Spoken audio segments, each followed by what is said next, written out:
Փաստ օրաթերթը գրում է, երեք քննչական կոմիտեն հայտարարություն տարածեց, որ զինվորական քննչական գլխավոր վարչությունում ավարտվել է ԶՈՒ նախկին ԳՇՊՏ-ի առաջին տեղակալ Արշակ Կարապետյանի կողմից իշխանությունը չարաշահելու դեպքի առթիվ նախաձեռնված քրեական վարույթի նախաքննությունը։ Եթե հակիրճ ապա խոսքն այն մասին է, թե իբր Արշակ Կարապետյանը մարտական դիրքերը թողնելու վերաբերյալ բանավոր հրաման է տվել, որի հետևանքով հակառակորդը 2021 թվականի մայիսի 17-ին դիրքավորվել է մարտական դիրքերում։ Երեք փաստը դիմեց Պաշտպանության նախկին նախարար գեներալ-մայոր Արշակ Կարապետյանին ճշտելու նրա կարծիքը քրեական վարույթի վերաբերյալ, ինչպես նաև հասկանալու, թե իրականում ինչ է եղել։ Անեկդոտ են պատում, նախ արձագանքեց գեներալը, ապա նշեց, թե այս ամենը հիշեցնում է Հայտի պատմությունը, երբ մեկն ասում է, մենք աշխարհով մեկ կտարածենք, որ նրա քույրն անբարոյական է, իսկ ինքն էլ թող ամբողջ աշխարհին ապացուցի, որ ինքն ընդհանրապես քույր չունի։ Արշակ Կարապետյանի խոսքով ինքը երբեք որևէ պարագայում հակառակորդին դիրք հանձնելու կամ հակառակորդի առաջ խաղացման դեպքում չկրակելով ոչ գրավոր, ոչ բանավոր հրաման չի տվել։ Եթե նույնիսկ բանավոր ինչ-որ հրաման տված է լինեի, որևէ հրամանատարի չնայած դա բացառվում է, ապա վերջինս իրավունք չուներ կատարելու այդ հրամանը, քանի դեռ չկա ԳՇՊՏ-ի գրավոր հրամանը։ Ավելին, նա պետք է տեղեկացներ ԳՇՊՏ-ին, որ նման հրաման է ստացել։ Ոչ միայն ԳՇՊՏ-ի տեղակալը, այլև ԳՇՊՏ-ը նման բանավոր հրաման տալու իրավասություն չունի։ Պետք է լինի ԳՇ գրավոր հրամանը ստորագրված ԳՇՊՏ-ի կողմից, ասում է գեներալը, եւ հավելում, որ ինքը ոչ միայն նման հրաման չի տվել ու չէր կարող տալ, այլև ընդհակառակը Նիկոլ Փաշինյանն իրեն Պաշտպանության նախարարի պաշտոնից ազատել է նրա համար, որ կրակելու հրաման է տվել։ Նիկոլ Փաշինյանի պարագայում ամեն ինչ հասկանալի է, առջևում խորհրդարանական ընտրություններն են, մոտ օրերս վաղ շաբաթի ընտրություններն են եւ նա հերթով ցանկանում է վարկաբեկել բոլորին։ Հրապարակ թերթը գրում է, որ Հայաստանում մեկ անձի իշխանություն է ու Նիկոլ Փաշինյանն է բոլորի փոխարեն որոշումներ կայացնում, իսկ իշխող ֆրակցիան էլ իրենցից մեկի բնորոշմամբ ուսապարկերի հավաքածու է։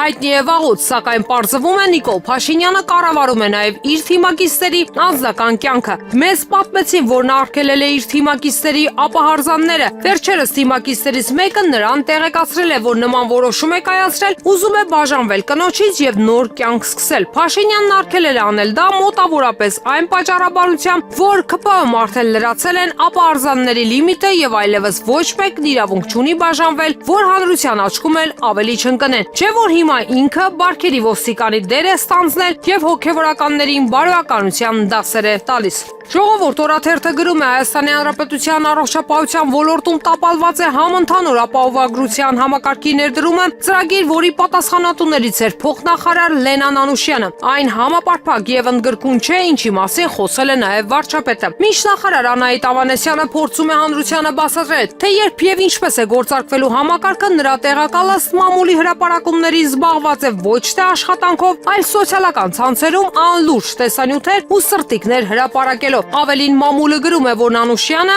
ոչ միայն արդյունավետ չի աշխատում, այլև ընտանեկան արտոնություններից է օգտվում։ Փոխնախարարի որդին, ի տարբերություն նախարար Ավանեսյանի որդու, բանակ չի զորակոչվել։ Այս ֆոնին առողջապահության համակարգի աշխատակիցները խոսում են անարդյունավետ կառավարման, պատասխանատվության բացակայության եւ հասարակության շրջանում վստահության նվազման մասին։ Արդյունքում խոստացված առողջապահական բարեփոխումը դարձել է հերթական ձախողված ծրագիր, իսկ համակարգը անլուրջ վարքագծի եւ անհավասարության խորհրդանիշ։ Հրապարակ թերթը գրում է. այսօր լրանում է Հայաստանի Հանրապետության ԶՈՒ հոգևոր ծառայության կազմավորման 25-ամյակը։ Եկեղեցում Հայաստանի Հանրապետության ԶՈՒ հոգևոր առաջնորդությունը ստեղծվել է 1997 թվականի նոյեմբերի 13-ին Գարեգին Ա. կաթողիկոսի եւ Պաշտպանության նախարար Վազգեն Սարգսյանի համատեղ նախաձեռնությամբ։ Այդ ժամանակից սկսած զորամասերում ծառայություն են մատուցում նաեւ քահանաները, զինվորներին հասու դարձնելով հոգևոր կյանքին։ Այդ առիթով քանաքեռի Սուրբ Աստվածածին եկեղեցում այսօր վաղ առավոտյան պատարակ է մատուցվելու, որին բանակի հոգևոր առաջնորդ Մովսես Վարդապետ Սարգսյանի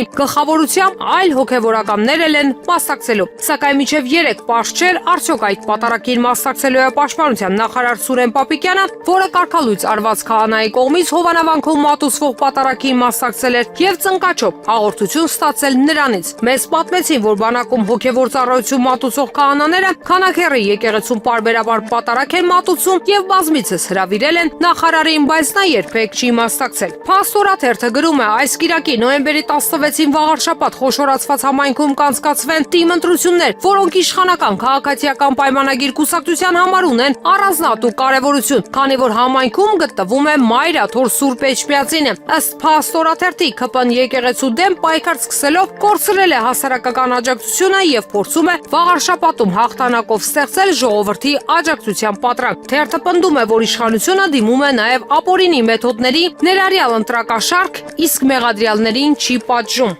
Քաղաքագետ Արթուր Խաչիկյանը վաղարշաբաթի բնակիչներին կոչ է արել ակտիվորեն մասնակցել ընտրություններին եւ չաջակցել իշխանական թեկնածուներին, քանի որ դա կնշանակի եկեղեցու նկատմամբ հարձակումների շարունակություն։ Նյութի համաձայն առաջիկա ընտրությունները վճռորոշ են հայ առաքելական եկեղեցու ապագայի համար, եւ եթե ավականիում մեծամասնություն կազմեն ընդդիմադիր ուժերը, նրանք կկարողանան պաշտպանել Մայրաթորը իշխանական ճնշումներից։ Ժողովուրդ օրաթերթը գրում է, ակադեմիական քաղաք կառուցելու խոսում տված Հայաստանի Հանրապետության կառավարությունը տապալել է դպրոցաշինության պրոպագանդված ծրագիրը։ Արբլուր ԿՏԵՄ-ի ուսումնասիրությունը ցույց է տվել, որ Հայաստանի Հանրապետության կառավարության կրթական շինարարական մասշտաբային ծրագրերով նախատեսված էր կառուցել 284 դպրոց։ Որոշ դպրոցներ ծրագրից դուրս են հանվել, սակայն մինչ օրս կառուցվել են ընդամենը 59 դպրոց։ Դրանցից 33-ը ամբողջությամբ նոր են կառուցվել, 26-ը վերակառուցվել։ Արբլուր ԿՏԵՄ-ը պաշտոնական աղբյուրներից տեղեկացավ, որ ծրագրի ավարտին մնացել է ընդամենը 1.5 ամիս եւ պաշտոնապես ֆիքսված 284 դպրոցից 225 դպրոց դեռ չի կառուցվել։ Հաշվի առնելով ժամկետները, չի էլ կառուցվի,